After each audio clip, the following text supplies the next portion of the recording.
Well, y'all can read, right? MAGA Republican Senator Lindsey Graham has passed away at the age of 71 suddenly. Yes, this is a smile on my face. Okay, my bad. I'm sorry. Good morning. Forgive the big smile on my face. I just found out that Lindsey Graham died. So if you don't know who Lindsey Graham is, he's this evil little gay Republican who is a senator from South Carolina. And he never would address that he was gay publicly, but we all have stories. Lindsey!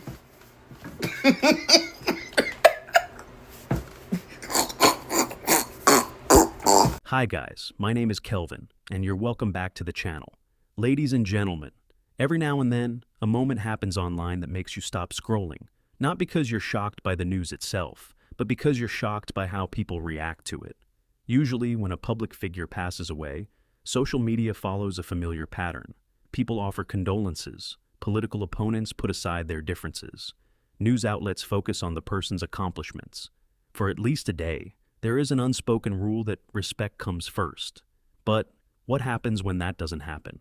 What happens when thousands of people don't mourn? They celebrate? That's exactly what we're looking at today.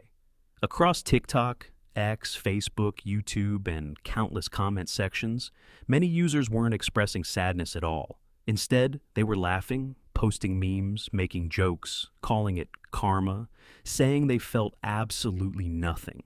Others went even further, arguing that the legacy of certain politicians should be judged by the lives they affected, not simply by tradition after death. Now, whether you think those reactions are appropriate or completely disrespectful, they reveal something much bigger than one politician. They reveal just how divided America has become. Because this isn't simply about one person. It's about decades of political anger, wars, foreign policy, government spending, broken promises, and millions of Americans who feel politicians have spent more time fighting overseas than fixing problems here at home.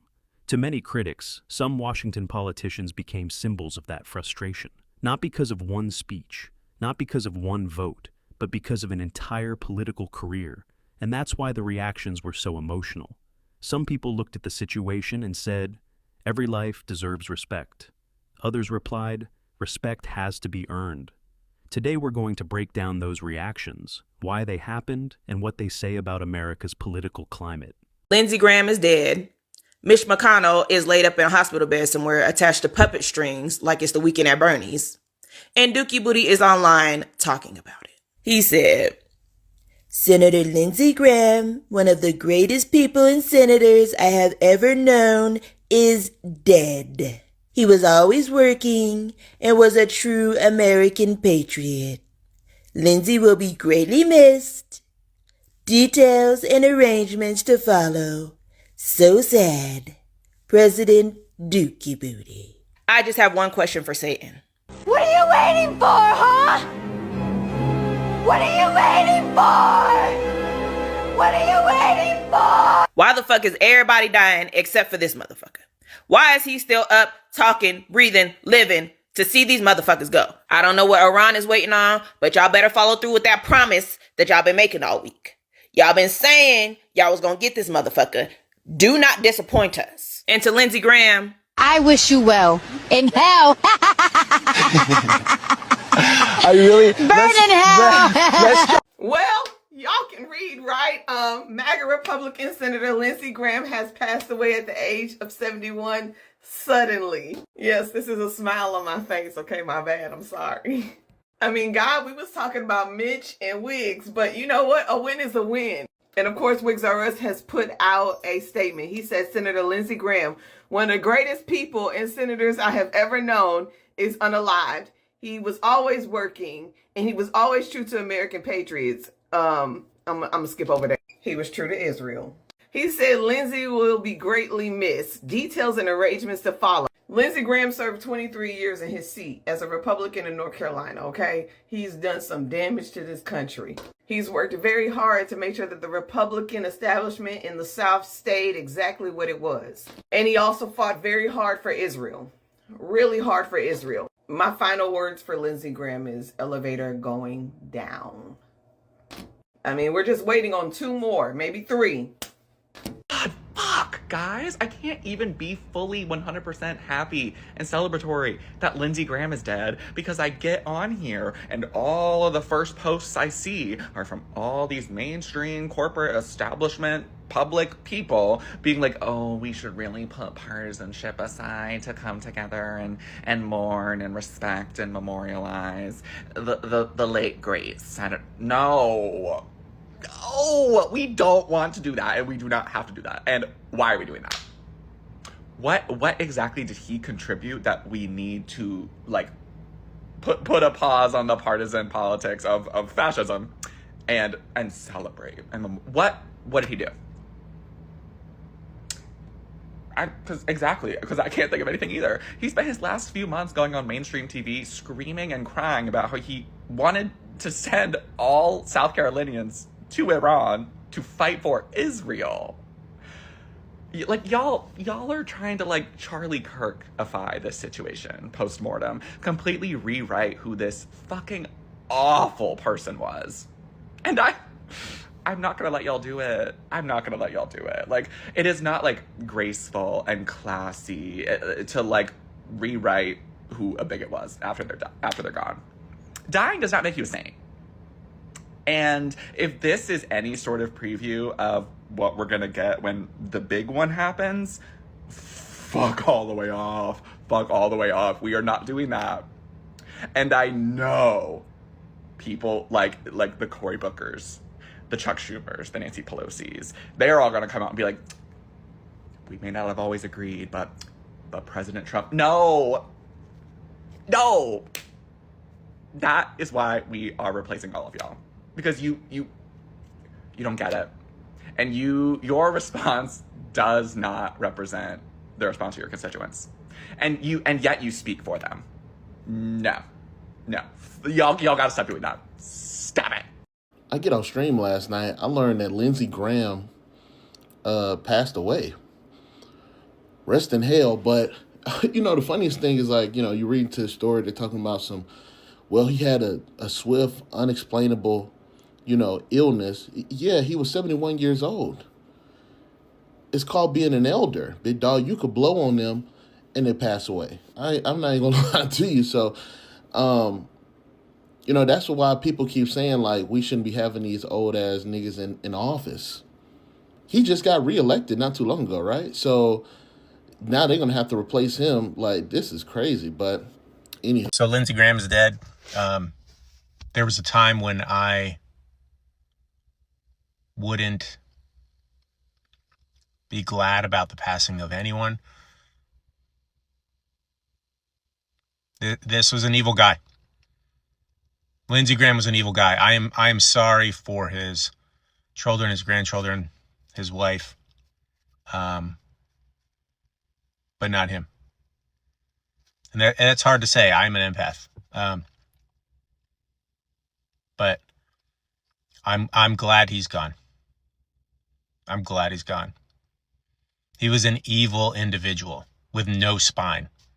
He never stood up when he needed to, when it counted for the people of this country. And he touted his military background as he gleefully sent our men and women in military service off to die for another country, for Benjamin Netanyahu.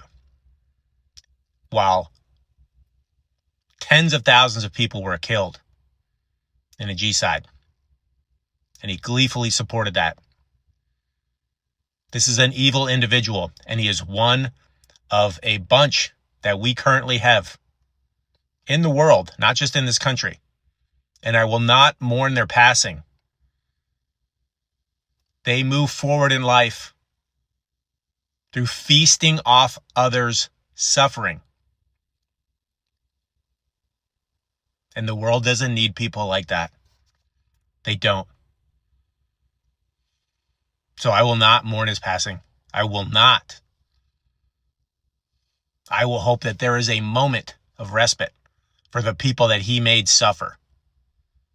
Countless people he made suffer through the policies that he pushed and the actions he took and the statements he made to diminish and harm and hurt others for his own benefit and the benefit of people with fucking money. That's what I hope for, is I hope they get a moment. I hope those people get a moment.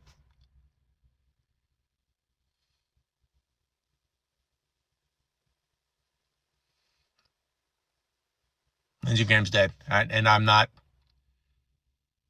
sad he's gone. Lindsey!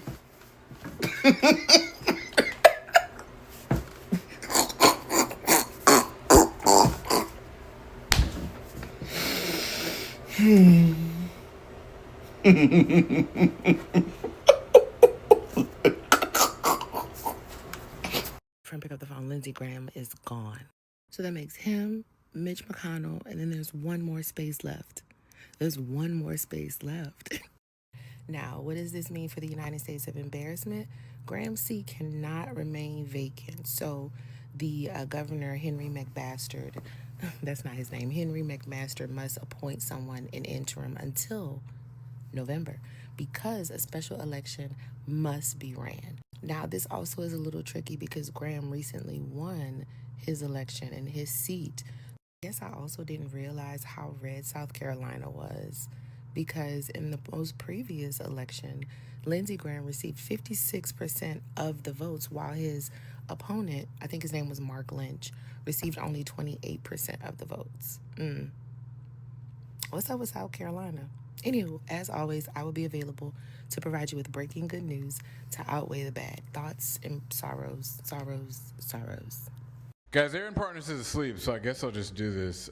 Breaking news, Lindsey Graham just died. He was 71 years old, and his office just posted this. It says, on the evening of Saturday, July 11th, which was yesterday, U.S. Senator Lindsey Graham passed away from a brief and sudden illness. Senator Graham's family appreciates prayers at this time and are asking for privacy. NBC News is reporting this was a cardiac arrest. They said that emergency personnel responded to a call of a cardiac arrest at Graham's Capitol home on Saturday night, according to a police scanner obtained by NBC News. Seems like they also had some photographs and some other stuff to confirm. What's even crazier is that Lindsey was literally just in Ukraine the other day. That's some crazy major breaking news to get in the middle of the night. Well, that's my one-off as a news reporter. I'm going back to debating. Bye! Okay, I just woke up to the news about Lindsey Graham. Wow. Diva down. Diva way down. Dante's Inferno, Ninth Circle. Did it go down that far? I don't even remember. I'm actually in shock. And I have to be honest, I've always thought that Lindsey Graham was a sellout and had no integrity, but I always felt really sad for him. Because it's really sad to watch a grown man refuse to live in his truth. And I always held out this little piece of hope that maybe one day he would come out of the closet. Maybe one day he would finally wake up and realize that he can't go and be a mouthpiece for Trump anymore. Because by all accounts, people who worked with him in the Senate said he never agreed with like 90% of what Trump was saying. And he openly talked with his colleagues in the Senate and in Congress about how crazy he thought Trump was. And they in the green room at ABC, they say, you're so brave. That's so great. I totally agree with you. He's nuts. And then they go out on camera to be interviewed. They go, the greatest president since Abraham Lincoln. You know? And then they come back in the green room and they say to me, you know, I have to do that, but like, I don't really mean it. That's what they say. Like who specifically? Overtime's not long enough to give you all the names, but I'll give you one. Lindsey Graham. To die at 71 years old of an illness, which to me is fairly young, especially if you have means and you have access to great health care, and you never had the opportunity to live in truth, that's a tragedy to me. That's a tragedy to me. When you sacrifice your integrity, whatever that other person is offering is so beneath the value of your soul. Anytime that you are compromising one of your values, your morals, your faith, whatever is a part of the essence of who you are selling your soul. The soul, the spirit gives life to the body, not vice versa. So every time that you make a sacrifice like that of your integrity and of your values, you are slowly killing yourself. Every single time that Lindsey Graham got out on stage and said something that was contrary to what he really believed in exchange for money or political protection or power or whatever reason he was doing it for, because maybe somebody had evidence of him being gay and he wanted to protect himself from it coming out, even though we literally all know that you're gay, honey. The closet door is made of glass and we can all see you. You could have come out years ago. It really wouldn't have changed a damn thing. You were slowly killing yourself. Sacrificing your soul, sacrificing your integrity will kill you in the long run. And Lindsey Graham said he was a Christian, said he supported Christian values.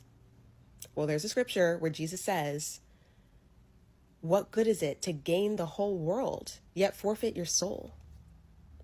Or what could anyone give in exchange for your soul? In the end, what did Trump give you that could possibly be worth more than your life? I don't know why Lindsey Graham got into politics in the first place, but I'm sure it wasn't for his legacy to be that he was a liar, that he was a hypocrite, that he was a puppet for a rapist, for a fascist, for you to be remembered for being on the wrong side of history. And you actively knew that and did it anyway because you thought it would protect you. Wow. Rest in peace, diva, I guess. I pray to God for his own soul's sake that he repented for all the wrong that he did before he left this earth, because my God. Please be true to who you are. Please be true to who you are for your own safety. Like your life depends on it, like your soul depends on it, because it does. Please live in truth. Have a good day. It is 6:43 on Sunday, July the 12th, and news has broke. MSNBC, CNN, Lindsey Graham, senator from South Carolina, age of 71, has passed away as of, I believe it was July the 11th, like yesterday. Okay, and this is a big deal. Senator Lindsey Graham is a Republican who has been in that seat for over 2 decades. I need you to understand some of the policies that Lindsey Graham has single-handedly swung into motion and the people that have been impacted by it.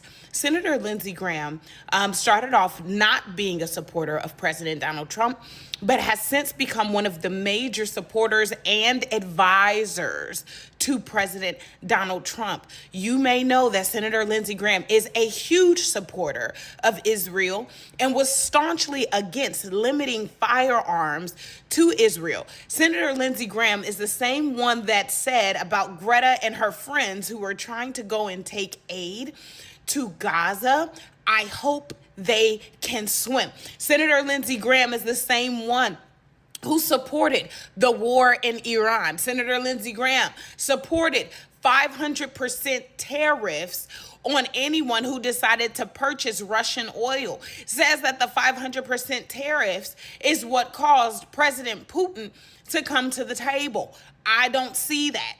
I don't see it that way, and neither will history. Senator Lindsey Graham is the same one who supported the foolery of Venezuela when we went in and decided to kidnap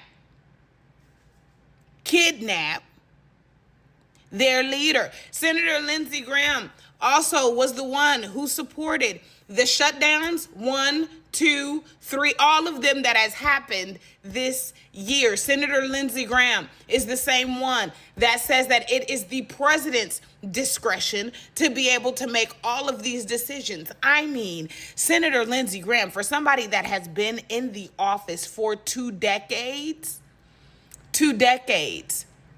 during the traditional Republican Party, during the rise of the Tea Party, now during the rise of the Trump Party, his rhetoric has been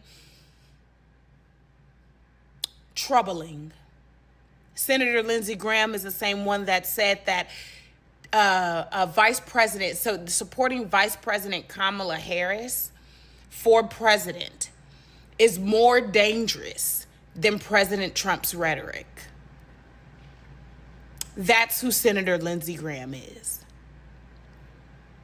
And he has for a very, very long time been the glue in the Republican Party keeping rank and file Republicans in line. If Senator Lindsey Graham is going, everyone else is also going.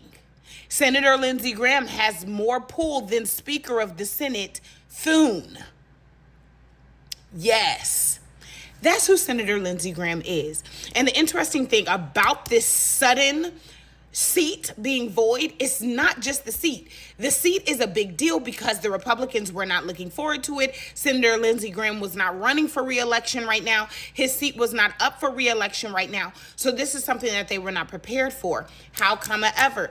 They have also lost a major supporter and a major person that served to ensure that the president's desires were top of mind for other Republicans who may not be as attached and as gung-ho about the president. And losing that in this Senate right before the midterm elections is a big deal.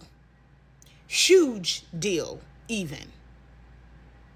And it's very interesting that this happened while you still got them people down in Kentucky who's playing around with whatever is going on with Mitch McConnell. Playing. So in the midst of them playing about Mitch, the Lord's like, let me go ahead and give me that one. Crazy news. Sunday in the morning. Can't even crack my eyes open. Wow. Things just got interesting. Midterm elections, we finna wake it up.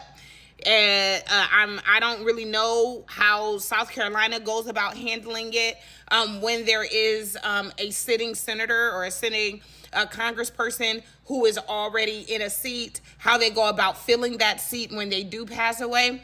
But I'm telling you right now that this is not the news that the Republicans wanted at all.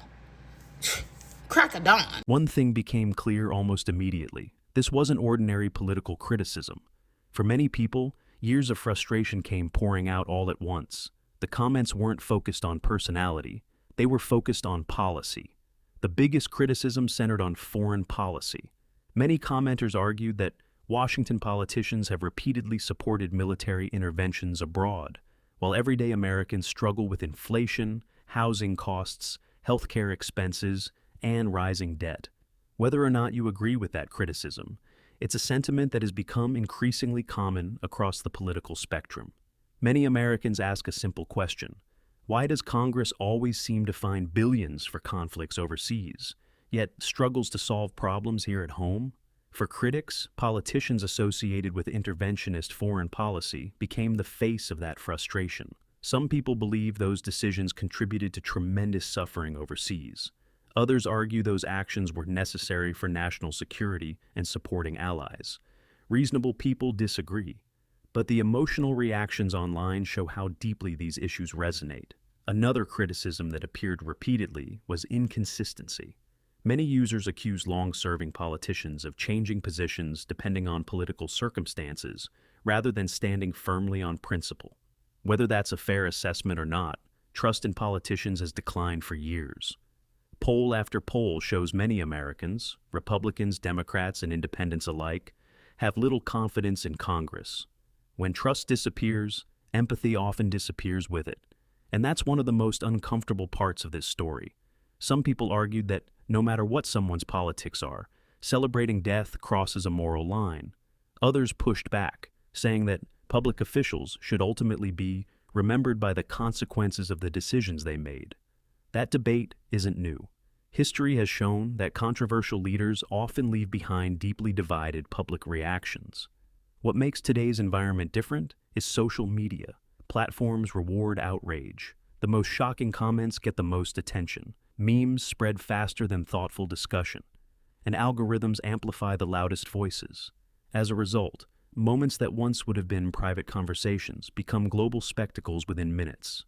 Perhaps the most important question isn't whether you liked or disliked any particular politician.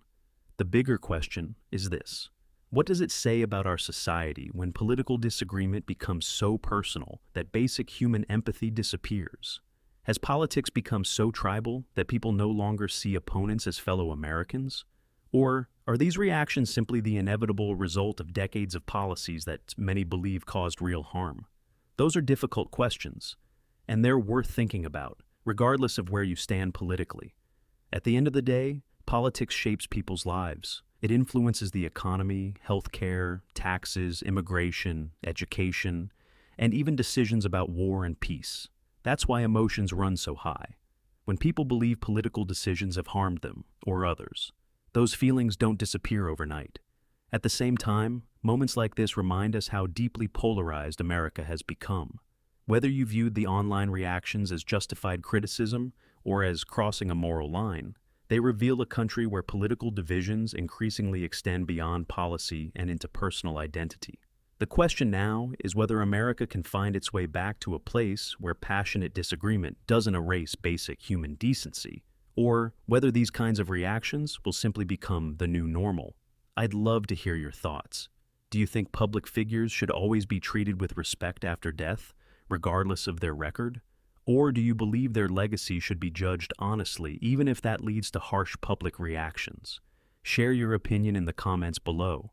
If you enjoyed this discussion, don't forget to like, subscribe, and turn on notifications for more in-depth political commentary. Thanks for watching, and I'll see you in the next video.